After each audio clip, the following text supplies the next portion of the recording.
वंचित वर्ग से मेरा किस तरह का नाता है और इसलिए आज भी मैं जब समाज के शोषित वंचित वर्ग के लिए बड़े निर्णय लेता हूं तो मैं गुरुदेव को जरूर याद करता हूं।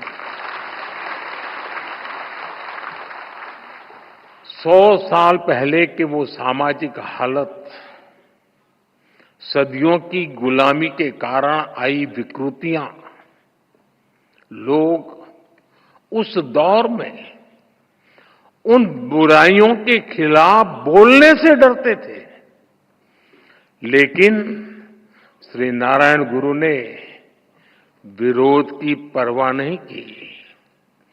वो कठिनाइयों से नहीं डरे क्योंकि उनका विश्वास समरसता और समानता में था।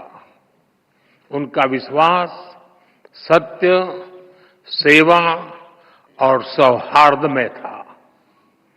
यही प्रेरणा हमें सबका साथ, सबका विकास का रास्ता दिखाती है।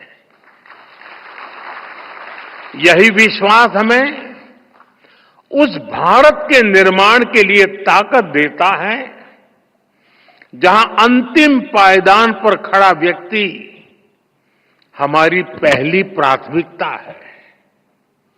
साथियों, शिवगिरी मठ से जुड़े लोग और संत जन भी जानते हैं कि श्री नारायण गुरु हैं और शिवगिरी मठ में मेरी कितनी अगाध आस्था रही है। मैं भाषा तो नहीं समझ पा रहा था, लेकिन पूज्य सच्चिदानंद जी जो बातें बता रहे थे वो पुरानी सारी बातें याद कर रहे थे और मैं भी देख रहा था कि उन सब बातों पर आप बड़े भाव विभोर होकर के उसके साथ जुड़ जाते थे।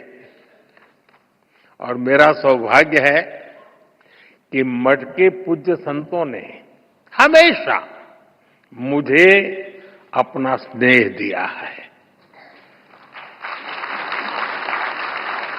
मुझे याद है 2013 में,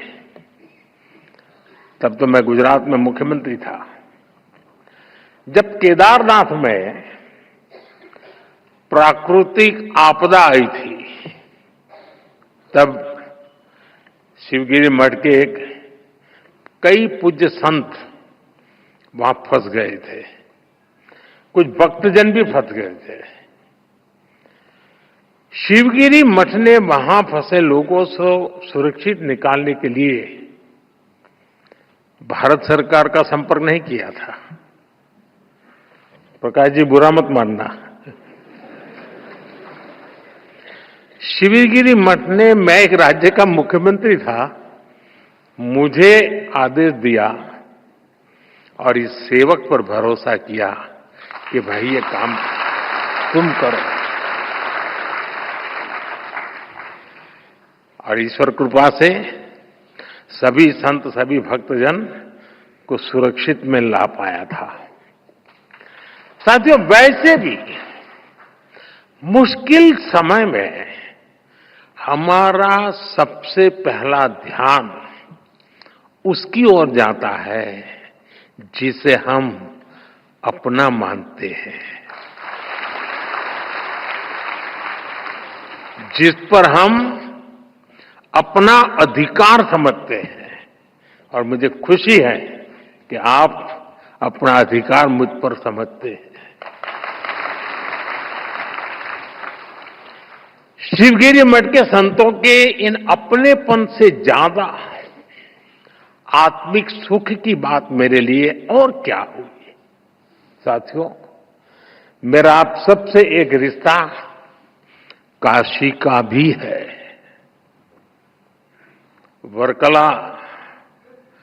वर्कला को सदियों से दक्षिण की काशी भी कहा जाता है और काशी चाहे उत्तर की हो या दक्षिण की, मेरे लिए हर काशी मेरी काशी ही है। साथियों, मुझे भारत की आध्यात्मिक परंपरा, ऋषियों मुनियों की विरासत, उसे करीब से जानने और जीने का सौभाग्य मिला है। भारत की ये विशेषता है कि हमारा देश जब भी मुश्किलों के भंवर में फंसता है, कोई न कोई महान विभूति देश के किसी कोने में जन्म लेकर समाज को नई दिशा दिखाती है। कोई समाज के आध्यात्मिक उत्थान के लिए काम करता है, कोई सामाजिक क्षेत्र में समाज सुधारों को गति देता है। श्री नारायण गुरु ऐसे ही महान संत थे। निवृत्ति पंचकम और आत्मोपदेश शतकम जैसी उनकी रचनाएं ये अद्वैत और अध्यात्म के किसी भी स्टूडेंट के लिए गाइड की तरह हैं। साथियों, योग और वेदांत, साधना और मुक्ति नारायण गुरु के मुख्य विषय थे, लेकिन वो जानते थे कि कुरीतियों में फंसे समाज का आध्यात्मिक उत्थान उसके सामाजिक उत्थान से ही संभव होगा। इसलिए उन्होंने अध्यात्म को समाज सुधार और समाज कल्याण का एक माध्यम बनाया। और श्री नारायण गुरु के ऐसे प्रयासों से गांधी जी ने भी प्रेरणा पाई, उनसे मार्गदर्शन लिया।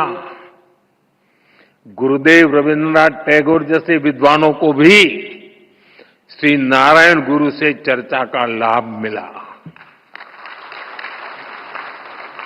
साथियों, एक बार किसी ने श्री नारायण गुरु की आत्मोपदेश शतकम रमण महर्षि जी को सुनाई थी। उसे सुनकर रमण महर्षि जी ने कहा था, अवर एल्लाम तेरिंजवर, यानी वो सब कुछ जानते हैं। और उस दौर में जब विदेशी विचारों के प्रभाव में भारत की सभ्यता, संस्कृति और दर्शन को नीचा दिखाने के षड्यंत्र हो रहे थे, श्री नारायण गुरु ने हमें ये एहसास कराया कि कमी हमारी मूल परंपरा में नहीं है। हमें अपने आध्यात्म को सही अर्थों में आत्मसात करने की जरूरत है। हम नर में श्री नारायण को, जीव में शिव को देखने वाले लोग हैं। हम द्वैत में अद्वैत को देखते हैं। हम भेद में भी अभेद देखते हैं। हम विविधता में भी एकता देखते हैं। साथियों, आप सभी जानते हैं, श्री नारायण गुरु का मंत्र था, ओरु जाति, ओरु मतम, ओरु देवम, मनुष्यनु।